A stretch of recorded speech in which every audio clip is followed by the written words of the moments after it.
इंसानी जीवन में बहुत सी ऐसी बातें होती हैं जिनमें से कुछ बातें अच्छी और कुछ बुरी होती हैं। हर व्यक्ति के लिए इसकी परिभाषा अलग अलग हो सकती है।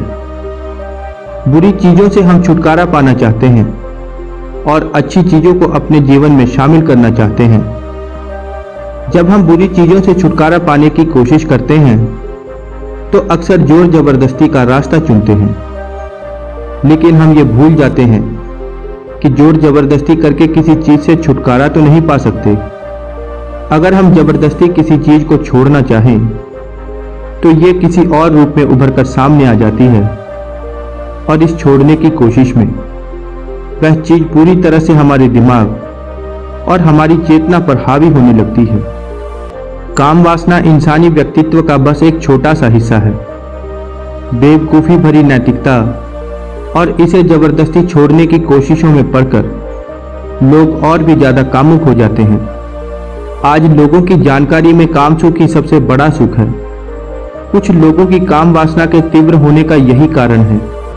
अगर कोई आपसे ये कहता है कि यह बुरी चीज है, इसे छोड़ दो, तो क्या आप वाकई इसे छोड़ पाएंगे? तो दोस्तों, बौद्ध कहानी के माध्यम से हम आज जान पाएंगे कि हम अपने काम वासना को कैसे अपने कंट्रोल में कर सकते हैं। तो अगर आप इस चैनल पर नए हैं तो कृपया करके इस चैनल को सब्सक्राइब जरूर कर लें और इस वीडियो को लास्ट तक अवश्य देखें। महात्मा बुद्ध द्वारा बताए गए उपायों को जानकर आप भी अपने काम वासना को कंट्रोल कर सकते हैं। तो चलिए दोस्तों, शुरू करते हैं। बुद्ध के पास एक राजकुमार दीक्षित हो गया। दीक्षा के दूसरे ही दिन किसी श्राविका के घर उसे भिक्षा लेने के लिए बुद्ध ने भेज दिया। वह वहां गया। रास्ते में 2-3 घटनाएं ऐसी घटी जिससे वह परेशान हो गया। रास्ते में उसके मन में ख्याल आया कि मुझे जो भोजन प्रिय है वे तो अब नहीं मिलेंगे। लेकिन श्राविका के घर जाकर उसने पाया कि उसके सामने वही भोजन परोसा गया जो उसे बहुत प्रिय थी। ये देखकर वो भिक्षु बहुत हैरान हुआ। उसने सोचा कि यह संयोग हो सकता है कि जो भोजन मुझे पसंद है, हो सकता है वही भोजन आज श्राविका के घर पर बना हो। भोजन करते करते उसे ख्याल आता है कि रोज भोजन करने के बाद वो 2 क्षण विश्राम करता था। आज तो धूप में ही उसे वापस लौटना पड़ेगा। लेकिन तभी उस श्राविका ने कहा कि भिक्षु, आपकी बड़ी अनुकंपा होगी अगर आप 2 क्षण यहां विश्राम कर लेंगे तो। यह सुनकर वो भिक्षु बहुत ही हैरान होता है। वह सोच रहा होता है कि ये मेरे मन की बातों को कैसे जान लेती है। मैंने तो ये बातें अपने मन में बोली थी। मैंने तो इन शब्दों को बड़बड़ाया भी नहीं था। क्या ये मेरे मन की बातों को पढ़ सकती है? फिर वो इस बात को इग्नोर कर देता है और सोचने लगता है कि यह भी संयोगवश हो सकता है कि जो बात मैं अपने मन में सोच रहा था वही बातें इसने दोहरा दी हो। कुछ देर बाद वो श्राविका उसके लिए चटाई बिछा देती है और वो भिक्षु उस पर लेट जाता है। लेटते ही उसे ख्याल आया कि आज ना तो कोई साया है, ना कोई छप्पर है और ना ही कोई बिछौना। अब तो आकाश ही छप्पर और जमीन बिछौना है। वो भिक्षु लेटे हुए ये सब सोच ही रहा था कि तभी पीछे से श्राविका आती है और कहती है, भंते, आप ऐसा क्यों सोचते हैं कि ना तो कोई शैया है और ना किसी का साया है। श्राविका के मुंह से ऐसी बातें सुनकर उसके लिए यह मानना बहुत कठिन हो गया था कि यह संयोगवश हो सकता है। उसने बड़ी ही उत्सुकता में उस श्राविका से पूछा कि क्या आप मेरे मन की बातों को पढ़ सकती हैं? क्या मेरे विचार तुम तक पहुंच जाते हैं? क्या तुम मेरा अंतःकरण पढ़ सकती हो? तो उस श्राविका ने कहा, हाँ, निश्चित ही। मैंने सबसे पहले स्वयं के विचारों का निरीक्षण करना शुरू किया था। अब तो हालात उल्टी हो गई है। स्वयं के विचारों का निरीक्षण करते करते मेरे खुद के विचार ही विलीन हो गए। अब तो जो निकट होता है उसके विचार भी निरीक्षण में आ जाते हैं। वह भिक्षु घबराकर खड़ा हो गया और उसने कहा कि मुझे आज्ञा दे, मैं जाऊं। उसके हाथ पैर कांपने लगते हैं। उस श्राविका ने कहा कि आप इतने घबरा क्यों रहे हैं, इसमें घबराने वाली क्या बात है। लेकिन भिक्षु फिर भी रुका नहीं, वह वापस लौटा।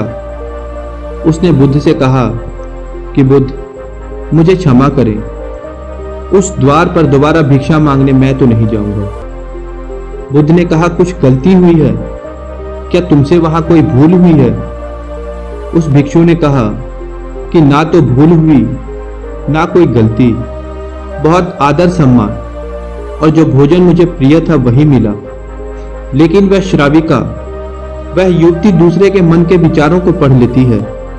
यह तो बड़ी खतरनाक बात है, क्योंकि उस सुंदर युवती को देखकर मेरे मन में तो काम वासना भी उठी, विकार भी उठा था, और हो सकता है कि उसने मेरे उन विचारों को भी पढ़ लिया हो। अब मैं कैसे वहां जाऊं, कैसे उसके सामने खड़ा होऊंगा। बुद्ध, मैं तो वहां नहीं जाने वाला, मुझे क्षमा करें। बुद्ध ने कहा कि तुम्हें वहीं जाना पड़ेगा। अगर तुम्हें क्षमा ही मांगनी थी तो तुम भिक्षु ही ना बनते। बुद्ध ने कहा कि तुम्हें रोज वहां जाना है, मैं जब तक ना रोकूं तब तक वहीं जाना है। महीने, 2 महीने, वर्ष, 2 वर्ष, निरंतर यही तुम्हारी साधना होगी। लेकिन होश पूर्वक जाना, भीतर जागे हुए जाना और देखते हुए जाना कि कौन से विचार उठते हैं, कौन सी वासनाएं उठती हैं। और कुछ भी मत करना, लड़ना मत, जागते हुए जाना, देखते हुए जाना कि भीतर क्या उठता है और क्या नहीं उठता। वह भिक्षु दूसरे दिन उस श्राविका के घर जाता है। जैसे जैसे उस श्राविका का घर करीब आने लगा, उसका होश बढ़ने लगा। भीतर जैसे एक दिया जलने लगा और चीजें साफ साफ दिखाई पड़ने लगी और विचार घूमते हुए मालूम होने लगे। जैसे उसकी सीढ़ियां चढ़ा, एक सन्नाटा सा छा गया उसके भीतर, होश परिपूर्ण सा जग गया। वह घर के भीतर प्रविष्ट हुआ, वह बिल्कुल ही जगा हुआ था, जैसे किसी घर में दिया जल रहा हो और एक एक चीज, एक एक कोना प्रकाशित हो रहा हो। वह भोजन को बैठा, उसने भोजन किया, उठा और वहां से लौट गया। वह उस दिन नाचता हुआ वापस लौटा। वापस आते ही बुद्ध के चरणों में गिर पड़ा और उसने कहा कि अद्भुत बात हो गई बुद्ध। जैसे जैसे मैं उसके निकट पहुंचा और जैसे जैसे मैं जागा, वैसे वैसे मैंने पाया कि विचार तो विलीन हो गए, कामनाएं भी छिन्न हो गईं। और मैं जब उसके घर में गया तो मेरे भीतर पूर्ण सन्नाटा था। वहां कोई विचार नहीं था, कोई वासना नहीं थी, वहां कुछ भी नहीं था। मन बिल्कुल शांत और निर्मल दर्पण की भांति था। बुद्ध ने कहा, इसी बात के लिए मैंने वहां तुम्हें भेजा था। कल से वहां जाने की कोई जरूरत नहीं है। अब जीवन में इसी की भांति जियो, जैसे कि तुम्हारे विचारों को सारे लोग पढ़ सकते हैं। अब जीवन में इसी की भांति चलो, जैसे जो भी तुम्हारे सामने है वह जानता है, तुम्हारे भीतर देख सकता है। इसी प्रकार भीतर चलो और भीतर जाते रहो। जैसे जैसे जागरण बढ़ेगा, वैसे वैसे विचार, वासनाएं छिन्न होती चली जाएंगी। जिस दिन जागरण पूर्ण होगा, उस दिन तुम्हारे जीवन में कोई कालिमा नहीं रह जाएगी। दोस्तों, काम वासना इंसानी व्यक्तित्व का बस एक छोटा सा हिस्सा है। बेवकूफी भरी नैतिकता और इसे जबरदस्ती छोड़ने की कोशिशों में पड़कर लोग और भी ज्यादा कामुक हो जाते हैं। आज लोगों की जानकारी में काम सुख ही सबसे बड़ा सुख है। कुछ लोगों की काम वासना के तीव्र होने का यही कारण है। अगर कोई आपसे कहता है कि यह बुरी चीज है, तो क्या आप उसकी बातों को मानोगे? दुर्भाग्यवश हर तरफ से मिलने वाली कुछ बेवकूफी भरी बातें, जैसे आपको पवित्र रहना चाहिए, आपको इसके बारे में सोचना नहीं चाहिए, ऐसी बातों ने मामलों को और उल्टा कर दिया है। लोग सिर्फ इसी के बारे में सोचने लग गए हैं। अगर लोग जीवन को वैसे ही देखें जैसा कि यह वास्तव में है, तो काम वासना लोगों के जीवन में बस उतनी ही छोटी जगह ले पाएगी जितनी उसे मिलनी चाहिए। तब यह लोगों के जीवन में इतनी बड़ी चीज नहीं रहेगी और इसे होना भी नहीं चाहिए। उदाहरण के तौर पर देखें दोस्तों, आपको क्या लगता है, क्या जानवर भी हर वक्त इसी के बारे में सोचते रहते हैं? बिल्कुल नहीं। जब उनमें कामोत्तेजना पैदा होती है तभी वे इसके बारे में सोचते हैं, अन्यथा वे हर समय सोचते नहीं रहते कि कौन नर है कौन मादा। सिर्फ मनुष्य ही ऐसा प्राणी है जो इस सोच में हर वक्त अटका हुआ है।